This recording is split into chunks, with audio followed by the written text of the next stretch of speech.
Que a graça e a paz do Senhor Jesus Cristo estejam com todos vós. No Evangelho de João, no capítulo 8, versículo 31 e 30 a 34, diz assim a palavra do Senhor. Então Jesus disse aos judeus que haviam crido nele: Se vocês permanecerem na minha palavra, são verdadeiramente meus discípulos. Conhecerão a verdade, e a verdade vos libertará. Eles responderam: Somos descendência de Abraão, jamais fomos escravos de ninguém. Como você pode dizer que seremos livres? Jesus respondeu: em verdade lhes digo que todo o que comete pecado é escravo do pecado. Que Deus possa fazer uma aplicação da sua palavra e gerar entendimento e fortalecimento nas nossas vidas.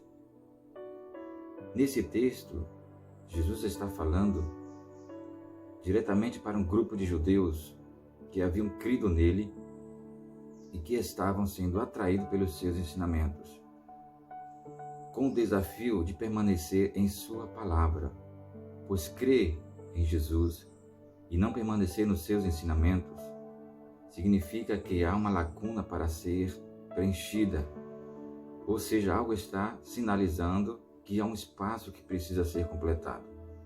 Então Jesus, posicionado diante desses homens, lhes dá algo para pensarem, dizendo a eles para raciocinarem o seguinte: vocês só serão meus discípulos se crerem em mim e permanecerem nas minhas palavras. Agora Jesus está expondo a sua autenticidade como mestre e dizendo a tantos quantos o seguissem: então vocês conhecerão a verdade e a verdade os libertará. Aqui percebemos através da fala de Jesus que os próprios judeus, conhecedores das Escrituras, não conseguem entender que mal é esse que estava ali causando aprisionamento.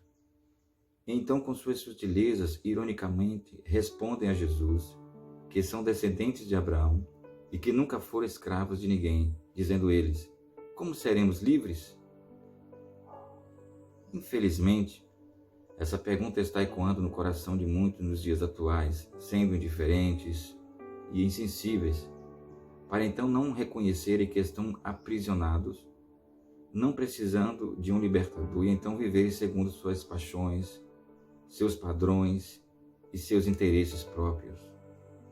Veja que estamos diante de um quadro insolúvel do ponto de vista humano.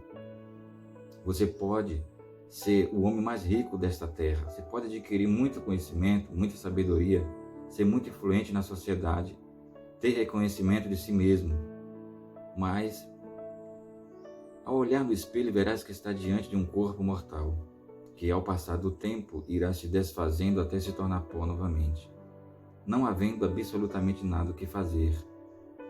Embora estamos diante de duas situações, enxergamos apenas o corpo mortal, mas não conseguimos ver o ser espiritual que está dentro de nós. Há um mal que corrói e que mata não somente o corpo, mas o espírito. E não existe capacidade humana, não existe especialidade para curar essa enfermidade.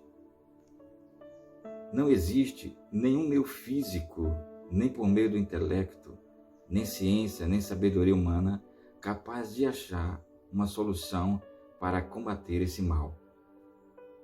No versículo 23, que antecede esse texto, percebemos então que Jesus fala com muita propriedade da sua autoridade, do seu poder, e que apesar de estar na terra, ele faz uma revelação da sua origem divina, dizendo essas palavras: vocês são daqui de baixo, eu sou lá de cima. Vocês são deste mundo, eu deste mundo não sou. Então, diz o texto, muitos creram na palavra de Jesus. Porém, muitos não entendiam acerca dos ensinamentos que Jesus estava aplicando naquele momento. Por certo, essa fala de Jesus despertaram neles o desejo de saber mais sobre quem ele é. Então Jesus responde: eu sou o que sou, porém quem me enviou é verdadeiro, e eu digo ao mundo somente o que ele me disse, deixando claro que ele e o Pai estão unidos e conectados num só propósito: Ele veio para realizar tudo o que o Pai lhe determinou e para cumprir todas as palavras proféticas que foram anunciadas acerca dele.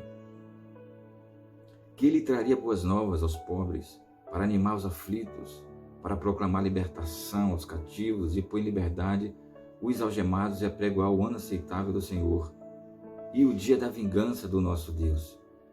Também a consolar todos os que choram, fazendo uma aliança eterna e trazendo pela sua graça a salvação a todos os homens.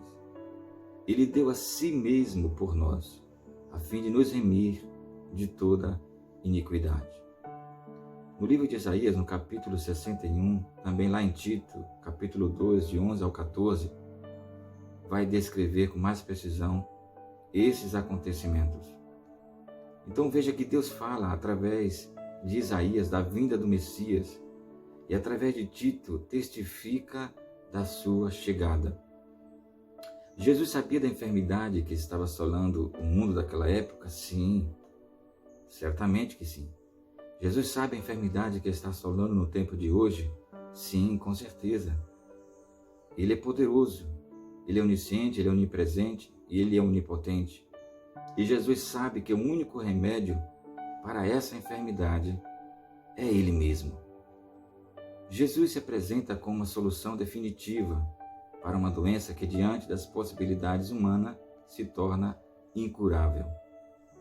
Então Jesus, enfaticamente, em direção aos seus ouvintes, ele diz: eu sou a verdade que liberta. Em outra fala de Jesus, em João no capítulo 10, versículo 10, ele diz: eu vim para que tenham vida e a tenham em abundância. Então Jesus veio para quebrar as amarras que vos prendem. Eu vim para destruir as correntes que vos aprisionam. Eu vim para libertá-los e curá-los dessa doença chamada pecado. Esse mal que tem causado em vós tanto sofrimento. Porque o pecado ele faz separação entre o homem e Deus, entre a luz e a escuridão. Ele impede a comunhão entre a criatura e o Criador, causando esse distanciamento. Ele traz o peso da condenação. Ele gera morte. Você não deve ter vínculo com ele. Você deve fugir dele. Você deve odiar o pecado. Porque Deus é santo e Deus odeia o pecado. Quando o pecado entrou no coração do homem, o seu aspecto físico e espiritual foi terrivelmente afetado, pois o homem ficou longe de Deus. Então a definição do padrão de Deus é a perfeição. E então o homem perdeu o seu estado original. Então, para nos aproximar de Deus, precisamos resgatar essa posição novamente. Mas não podemos. Por que não podemos? Porque o pecado é como um bloqueio e está impedindo a nossa passagem. Ele obscurece nossa visão e então não podemos ir adiante. E agora estamos perdidos. No livro de Romanos, no capítulo 3, 23, está definido dessa maneira: todos pecaram e estão afastados da presença gloriosa de Deus. Por isso, Deus abomina o pecado. E por não ter ninguém capaz de vencê-lo, todos estão condenados a viver eternamente longe de Deus. Então Deus envia Jesus para descer à terra e assumir o nosso lugar. Mas Jesus era justo, Jesus é perfeito, Ele é santo, Ele é puro. Ele não merecia passar por essas afrontas, mas perseguiram Jesus, prenderam Jesus, seus discípulos o abandonaram, bateram em Jesus com açoites, esmagavam a sua carne com chicotes pontiagudos, sobre a sua cabeça colocaram uma coroa de espinhos, e então zombaram dele, escarneciam dele, cuspiram nele, levaram-o ao tribunal de Pilatos, o acusaram e o condenaram à morte de cruz. E então, no seu corpo machucado e ferido, uma cruz é colocada em seus ombros, e agora ele carrega a cruz até o Calvário. E o homem chamado Simão Cirineu, obrigado pelos guardas, ajuda a levá-la. Então, chegando ao lugar chamado Caveira, colocaram Jesus na cruz e o crucificaram. E ali ficou Jesus pendurado, sangrando, em agonia, morrendo lentamente. Mas a morte não pôde detê-lo. Ele ressurgiu dentre os mortos ao terceiro dia e está vivo, nos dando a oportunidade de reconciliação com Deus. Então Jesus toma o meu lugar, o teu lugar, assumindo as consequências do nosso pecado e leva sobre si o peso da nossa condenação. E moído pelas nossas transgressões, ele sofreu por causa dos nossos pecados. Ele foi castigado por causa das nossas maldades, das nossas iniquidades.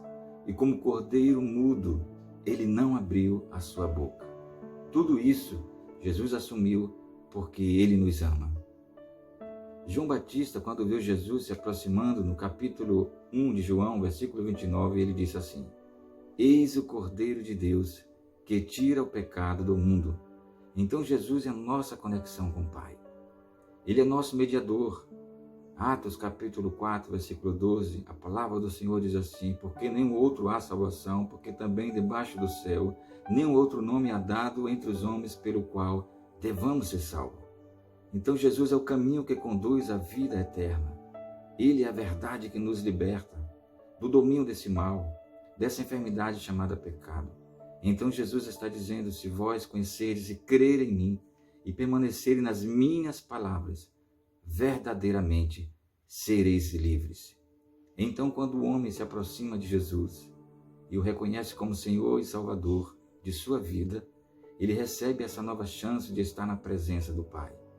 Porque o pecado é como uma mancha escura na vida do homem. Ele é sujo, ele incomoda, causa dor, angústia, aflição, causa separação e todo tipo de sofrimentos. Então essa mancha precisa ser removida. E por isso precisamos ir até Cristo, porque Ele é perfeito. E somente o sangue de Jesus Cristo nos purifica, nos limpa de todo o pecado. Faça isso nesse momento. Deixe que Jesus entre em sua vida. Reconheça que você é pecador, que você está errando o alvo e que as suas próprias forças não conseguem vencê-lo. Mas Jesus venceu o pecado. Ele venceu a morte. Jesus está falando com você. Ele está batendo na porta do teu coração. Se você abrir a porta, Ele vai entrar e cear com você. E então haverá festa no céu. O seu nome estará escrito no livro da vida. Sentirá paz no teu coração. Ele perdoará os teus pecados e viverás uma vida nova em Cristo Jesus. Que Deus te abençoe, que Deus te fortaleça, em nome do Senhor Jesus Cristo. Eu quero deixar aqui meu abraço. Tenha um ótimo dia, em nome de Jesus. Fica com Deus.